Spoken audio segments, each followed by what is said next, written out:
Historia, tercer grado. Bloque 2, secuencia 13. El Porfiriato. Las huelgas de Cananea y Río Blanco.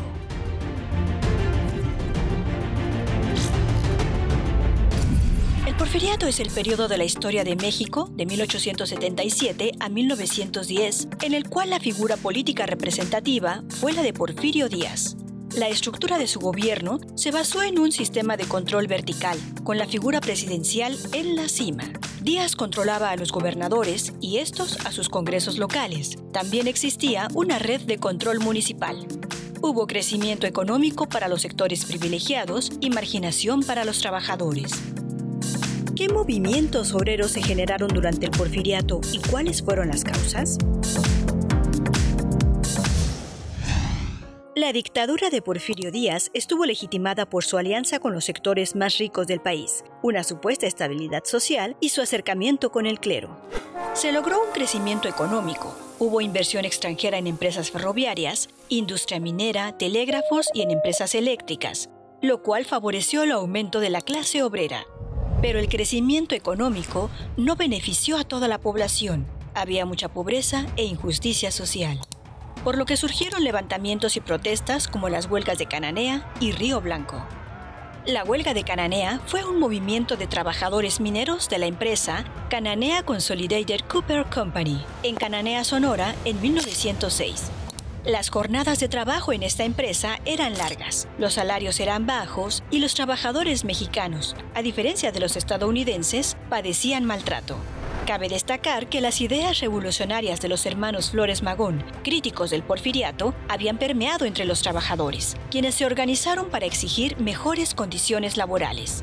Entregaron un pliego petitorio demandando, entre otras cosas, un aumento salarial de 3 a 5 pesos frente a los 7 pesos que ganaban los norteamericanos. Como la empresa rechazó las peticiones, los trabajadores decidieron iniciar la huelga el 1 de junio de 1906.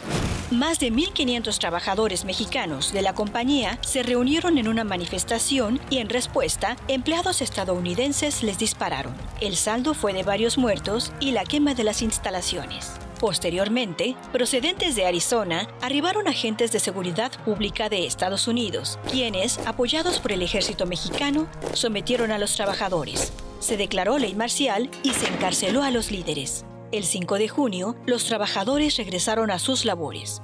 La huelga de Río Blanco se llevó a cabo por los obreros de la fábrica de textiles de Río Blanco, Veracruz, en 1907. En esta fábrica había jornadas de trabajo de más de 15 horas, sueldos muy bajos y explotación infantil. Además, el pago únicamente se podía canjear en las tiendas de raya de la compañía. Cabe destacar que antes de que comenzara la huelga y después de diversos movimientos de trabajadores en Puebla y Tlaxcala, el 24 de diciembre de 1906, un grupo de empresarios decidió comenzar un paro patronal, dejando a más de 47,000 obreros sin trabajo. El gobierno de Díaz tomó postura a favor de los empresarios y se decidió que el 7 de enero de 1907 los obreros regresaran al trabajo. Ese día, cerca de 2,000 trabajadores iniciaron la huelga de Río Blanco. Se amotinaron afuera de la tienda de raya, exigiendo la libertad de sus compañeros detenidos en la comisaría de Nogales, en la región montañosa de Veracruz. Al llegar a Nogales, se enfrentaron con los miembros del ejército. Hubo alrededor de 400 muertos. Días después, fueron fusilados los líderes que habían sido capturados, mientras Porfirio Díaz organizaba un banquete para los dueños de las empresas extranjeras, con el fin de compensar los daños que, según él, habían causado los huelguistas. Las huelgas de Cananea y Río Blanco fueron muy importantes porque dejaron ideas de cambios sociales a lo largo del país, permitiendo el fortalecimiento de los movimientos obrero y campesino. ¿Cuál fue la respuesta del gobierno de Díaz ante los movimientos de trabajadores?